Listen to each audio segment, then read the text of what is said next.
Okay, whenever you're ready. All right, let me go back to the video. All right, 3, 2, 1. Hello, Internet. This is Justin Freed, and this is episode what of In 30 Heim Time? 180. 180, the 180th episode of In 30. Okay, your favorite tech podcast, or your 80th favorite tech podcast, depending on how many you listen to. Okay, I'm Justin Freed, like I already said. I've been bouncing questions off Heim Cohen of HeimTime.com. Heim, how are you? I'm okay. All right. I consider you a Verizon guy, and that brings us to the topic of today's show, Verizon buying AOL, and all of the crappy stuff that Verizon does. Whenever I read an article about them having a super cookie or changing the rules of an unlimited data plan, I think of you and how you've been with them for quite a while. Well, that's not entirely true, but I want to derail this really quick and just say we got a comment on YouTube by Kirk Douglas saying that the last episode was pretty bad.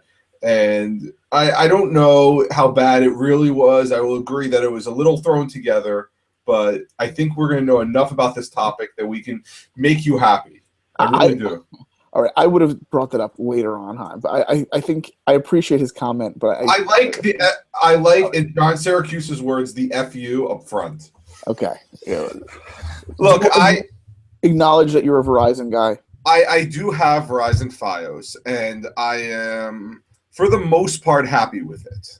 And you're on Verizon Cell, right? You haven't switched. No, I am. I have been on T-Mobile now for almost 2 years. Oh, that was lost on me. Okay, but at home you bang the drum of Fios.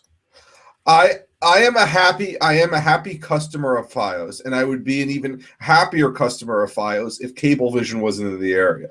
But to be honest, Cablevision is excellent. I've never had a real problem with Cablevision. It was just that Fios came in, gave me this sweetheart deal, gave me we're talking 20 down, 5 up to 75 symmetric for the same price I was paying. There was no reason not to say no. I had to say yes. But so they made an offer you couldn't refuse. That's your excuse. But yeah, and there have been it's fast. I haven't had my issues with Cablevision is that when it slows down, it slows down. And when you call them, and we had this where you call them and say there's a service issue, their answer was no, there's not. Turns out there is, and then a week later they fix it.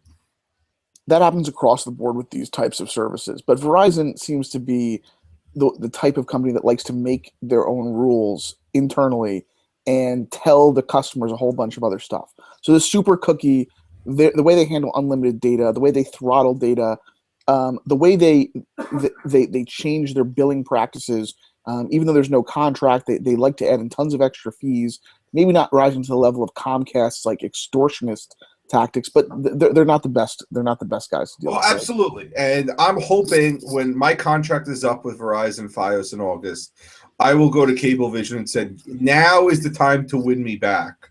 You have every opportunity to win me back. Don't mess this up. Okay. And you think that they're buying AOL is a big deal.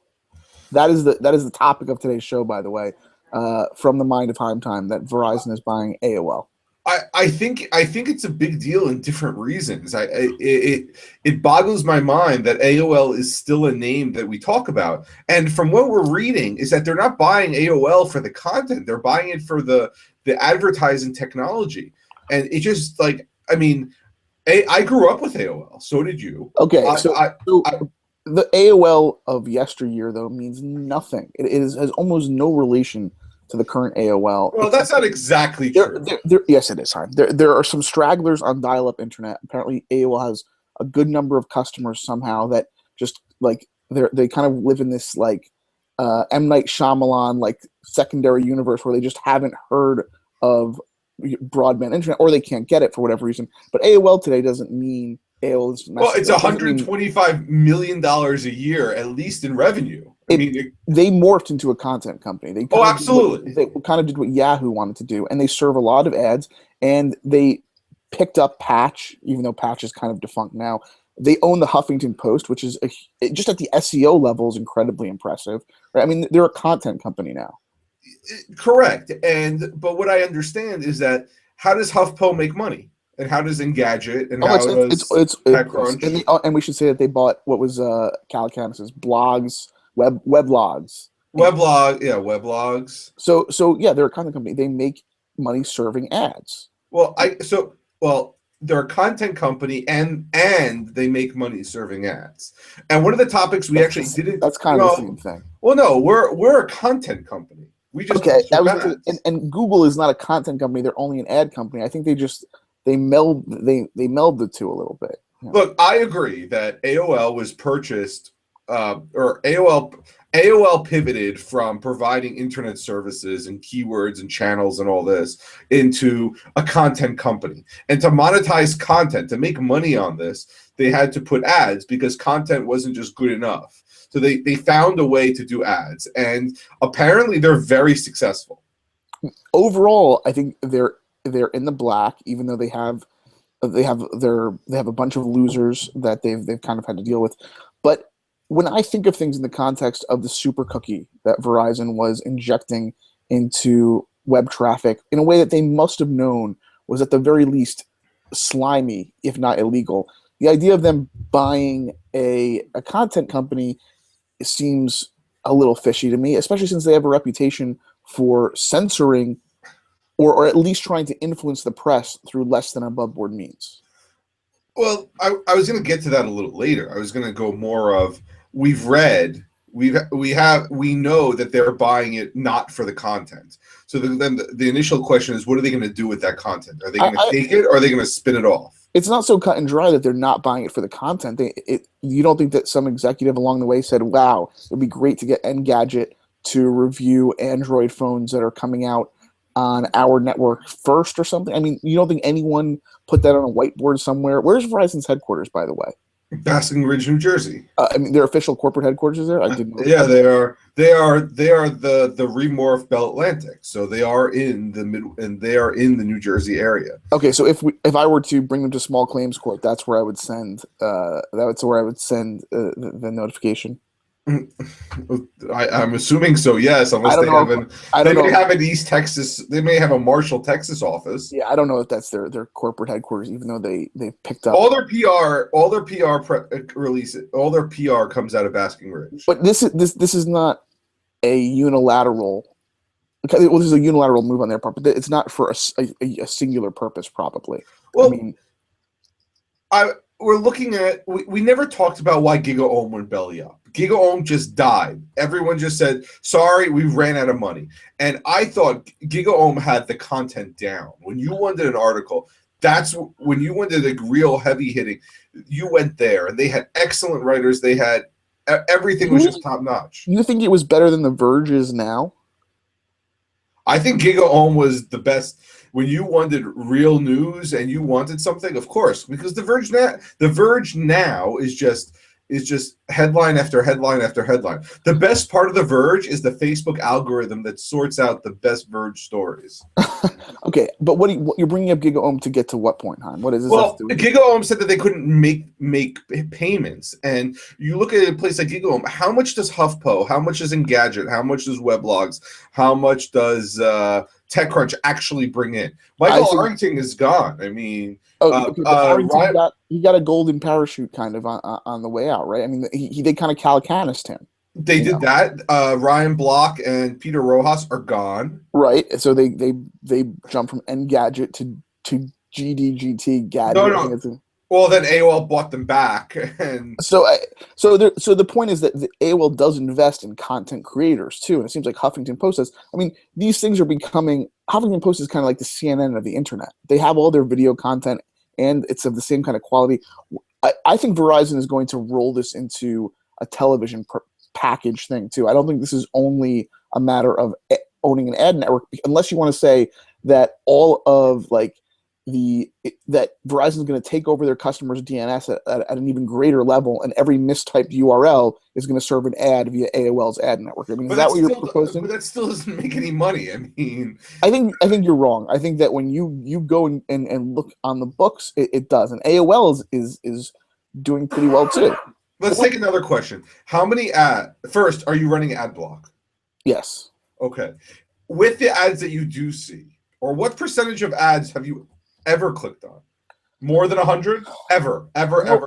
There's one. Okay, I run ad block. Mac Rumors tends to get around it somehow. Let me check right now. But Mac Rumors, there's a couple of products that I would not have heard of if not for Mac Rumors advertising. And maybe it's when you know what? It's probably not when I see it on a desktop. It's when I see it on mobile without ad block on iOS that I've touched. I can think of the ads. There's this neat little wallet thing. There have been some Kickstarter projects that I've seen on Mac Rumors. I mean, I don't not click on ads ever. I don't know. I have to parse that like triple negative, but I have clicked on ads. Okay. So you're an ad clicker. I would say that if I see something that's there, I will click on it. For the most part, I don't. But I mean, how much does that ad get them? 3 cents, 4 cents? It just seems like there's not enough ways to monetize that content for it to be valuable. And maybe buying them for the content. Maybe we're all wrong. Maybe buying them for the content and using Verizon's oomph to push it out is one thing. But buying also, if they're really buying the ad tech and they're figuring out a way to get these ads to your eyeballs the right way, maybe that's another thing. And but where does Verizon kick in to be able to do that even?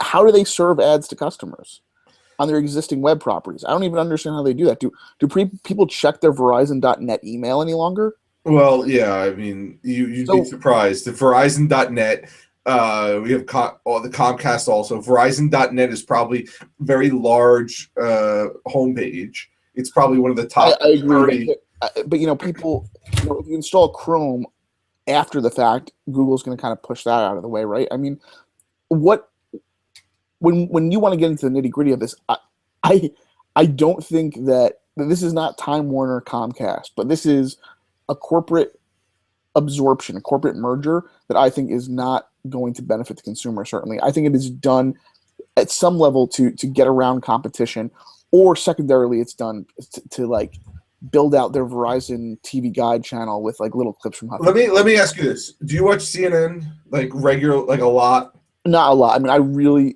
I cannot stomach it, but it doesn't rise to the level of being infuriatingly interesting in the way that Fox News does. I mean, I watch Fox News. Okay, well, take Fox News. I watch Sean Hannity to get mad.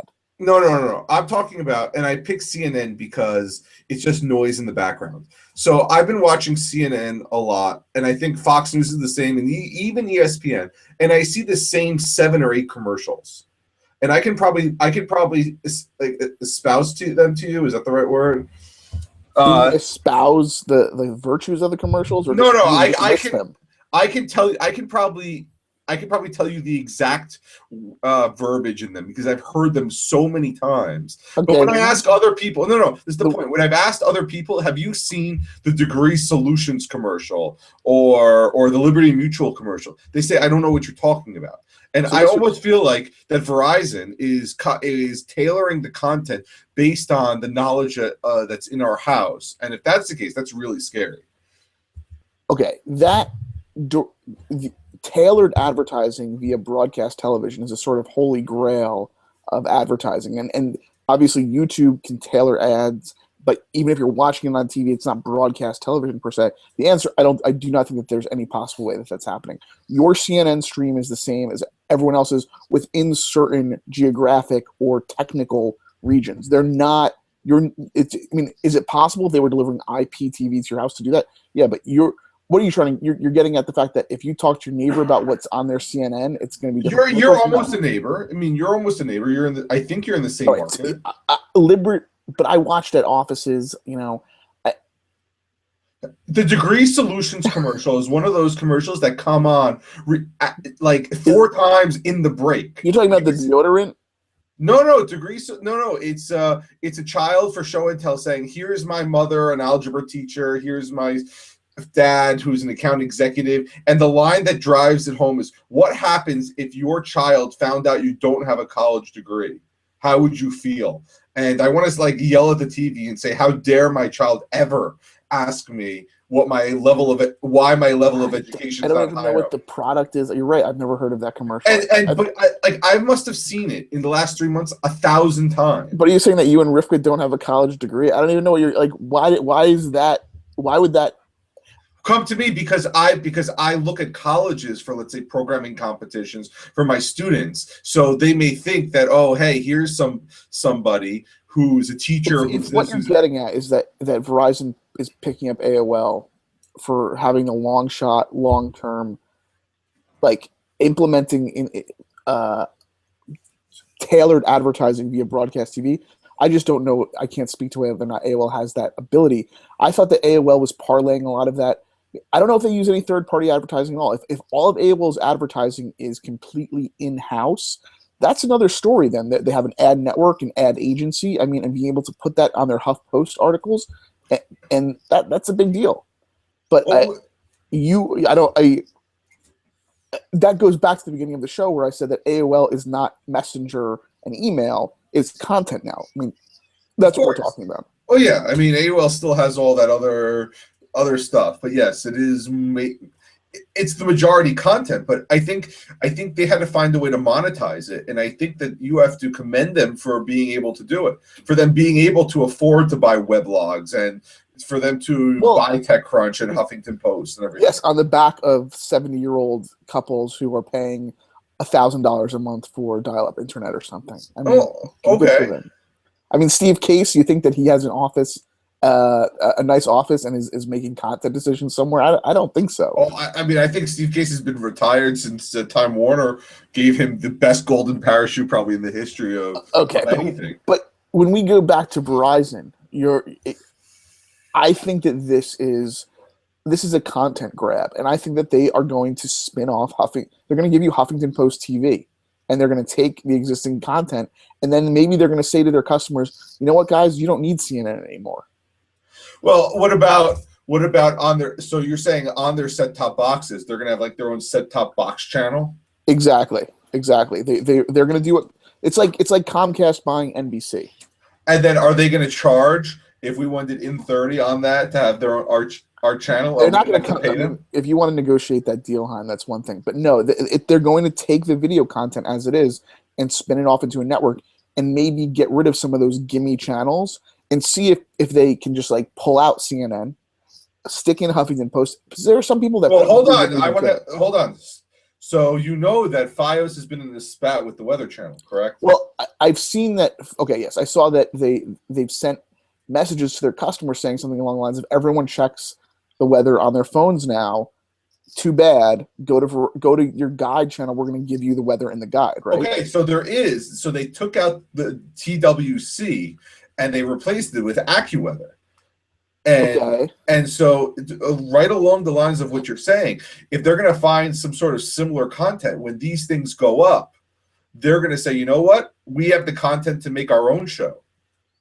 Okay, so I mean, I think that's a pretty good analogous relationship, especially since AccuWeather is, I mean, I think the name AccuWeather, it just reminds me of like Channel 7 from way back when. Absolutely. But I don't even know if it's the same company. But if you've noticed, AccuWeather has shown up in a couple Microsoft Azure commercials where they're saying, you know, we process 1 billion points of data. We use Microsoft Azure. I guess Azure. But yeah, that is what I'm getting at. After this 20 some odd minutes of conversation, I would like to stake my claim that that's why Verizon wants AOL. It's to do that with the Weather Channel shuffle that they did there with other content. So now the fight here's the one thing that Verizon does have. They win the set-top box thing because the first thing you turn on is a set-top box. So if they find a way, so when you hit guide to have all these channels up there, and they have paid partners where they can monetize it with their own ads developed by AOL, and they have the HuffPo content and TechCrunch and everything else. Don't you think Verizon wants to do a News 12 New Jersey thing? Well, they have one Verizon News, whatever. Not One News, but like Channel One News. And what poor soulless bastard is the talking head on that channel? Well, I know that it's not in HD, which drives me absolutely up a wall. Okay, that's pretty gutsy on their part. Okay, because it's like they're touting their speed and it's probably shot on a Chromebook. I don't know. But again, it's Look, I've never watched News 12, but I know people who watch it, like people who can't live without it. Well, that's what Cablevision tries to tell you. No, but I know Cablevision tries to people. tell you you can't live without it. And No, now but I they're know promoting people who can. their iOS apps where they say News 12 has the best traffic, the best weather, the best news. It's hyper local too. I mean, HuffPost, of course, is national. It's international, but I could see Verizon getting in on the game that way. But and I think Verizon they don't have enough localities to say that we're all of New Jersey. It's not, so they get a story about New Brunswick, but they won't show it to the Boston people because FiOS is only in New Brunswick. Okay, so when you look at this, going back to Verizon versus Comcast, the thing that Comcast, and I'm sure there are executives at Comcast that would literally have to prevent themselves from having an instantaneous orgasm at the thought, they don't have cellular service. Verizon doesn't have as big, certainly doesn't own a movie studio, but they've got a huge number of cellular subscribers. And if you think of the set-top box concept, they first go at their cell phone users. If you look in the iOS App Store, always in the top 100 or 150 apps are these bogus Verizon backup apps. Somehow they're getting people to download them. I don't know if it's people going to the stores or whatever, but they have a way to make a play on people's cell phones. And maybe there's going to be a Verizon news app, rebrand AOL stuff as Verizon and give that to Verizon cellular customers for free.